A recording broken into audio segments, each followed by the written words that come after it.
ఇటువంటి పరశురాముడు రామాయణ కాలం దగ్గరికి వచ్చేటప్పటికీ రామచంద్రమూర్తి సీతమ్మ తల్లిని కళ్యాణం చేసుకుని వెళ్ళిపోతుంటే ఎదురొచ్చి చేతిలో విష్ణు చాపం పట్టుకుని వచ్చాడు. నిజంగా ఆయన వస్తుంటే పరశురాముడు వశిష్ఠాది మహర్షులు చూశారు. రామచంద్రమూర్తి యొక్క సైన్యం అంటే దశరథ మహారాజు గారి సైన్యం అంతా స్పృహ తప్పిపోయింది. పరశురాముడు వస్తుంటే ఎందుకో తెలుసా అండి, పరశురాముణ్ణి చూసి కాదు, ఆయన వస్తుంటే అంత ధూళి రేగుతుందిట. ఆయన తపశ్శక్తి అటువంటిది, ఆ తేజస్సు అటువంటిది. ఆ ధూళికి ఆయన వెలుతురికి చూసి పడిపోయారు వాళ్ళు. ఆయన నిజంగా వచ్చి నించున్నాడు జటామండలంతో, శివుళ్ళ. ఆ వాల్మీకి మహర్షి అయితే త్రిపురాసుర సంహారం చేసిన పరమశివుళ్ళ ఉన్నాడని ఉపమానం వేశారు. నిలబడితే దశరథ మహారాజు గారు భయపడిపోయి, ఇంతమంది క్షత్రియుల్ని చంపేశావు, ఇంద్రుడి దగ్గర ప్రతిజ్ఞ చేసి మానేశావని విన్నాను, ముక్కు పచ్చలారని వాడు లేక పుట్టాడు, పుత్రకామేష్టి చేశాను, పెళ్లి చేసుకుని ఎడుతుంటే చంపేస్తావా ఏమి అని పాపం బతిమాలుతున్నాడు. రాముడు తండ్రి ఉండగా ఎక్కువ మాట్లాడడం.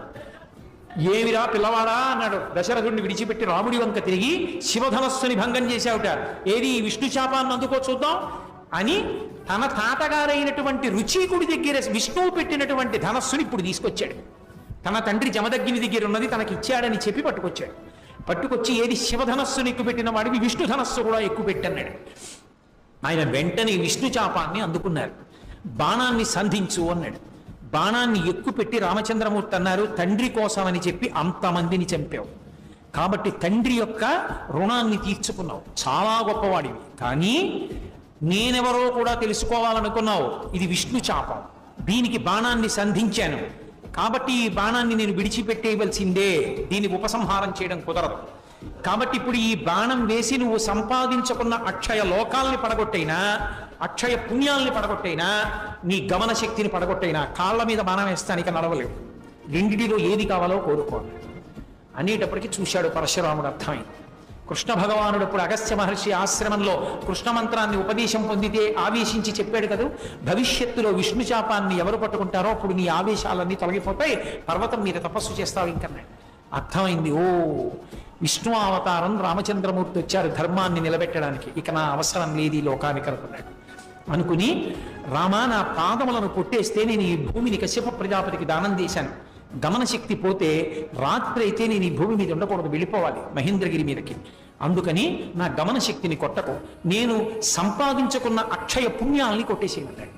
అంటే విష్ణు చాపంలోంచి బాణం విడిచిపెడితే పరశురాముడు తపస్సు చేసి సంపాదించుకున్న అనంతమైన పుణ్యాలన్నీ కూడా కాలిపోతే తేజస్సు అంతా క్షీణించిపోయి బరువుగా అడుగులు వేస్తూ మహేంద్ర పర్వతం మీదకి వెళ్ళిపోయాడు. విష్ణు చాపాన్ని వదిలిపెట్టేసి వెళ్ళిపోతే పితృదేవతలందరూ కనపడి ఒరే మా కోసం అని కార్తవీర్యార్జునుడు వచ్చి జమదగ్నిని చంపాడని కోపగించి 21 మాటలు క్షత్రియుల్ని చంపావు.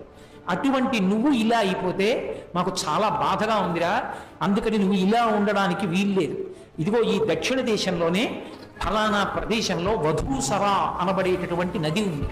వధూసరా అనేటటువంటి నదిలో నువ్వు స్నానం చేస్తే నువ్వు పోగొట్టుకున్నటువంటి అక్షయ పుణ్యాలు ఏ ఉన్నాయో విష్ణు చాపంలోంచి విడిచిపెట్టిన బాణం వల్ల ఆ పుణ్యాలన్నీ మళ్ళీ నీకు దక్కుతాయి, కాబట్టి వెళ్ళి స్నానం చేయమన్నారు. మరునాడు బయలుదేరి వధూసరా నది ఎందు స్నానం చేశాడు.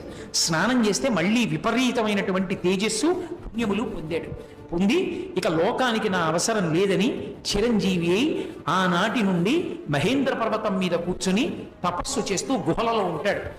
ఆయన మాత్రం ఇప్పటికీ అకృతవ్రణుడు మాత్రం ఆయన కోసం ఎదురు చూస్తూ అన్ని ఏర్పాట్లు చేస్తూ ఉంటాడు. ప్రతి మాసంలో చతుర్దశి తిథి నాడు మాత్రం ఆ మహేంద్ర పర్వతం మీద ఉన్న గుహలోకి వచ్చి దర్శనమిస్తూ ఉంటాడు. అంతటి మహానుభావుడు చిరంజీవి అయినటువంటి పరశురాముడి గురించి ఎక్కడ చెప్పబడుతుందో అక్కడ అరిష్టము, పీడ, ఉగ్రభూతముల యొక్క ఉద్ధతి ఇవన్నీ తొలగిపోతాయి, ఎంతటి ఆపదలు కూడా సమసిపోతాయి.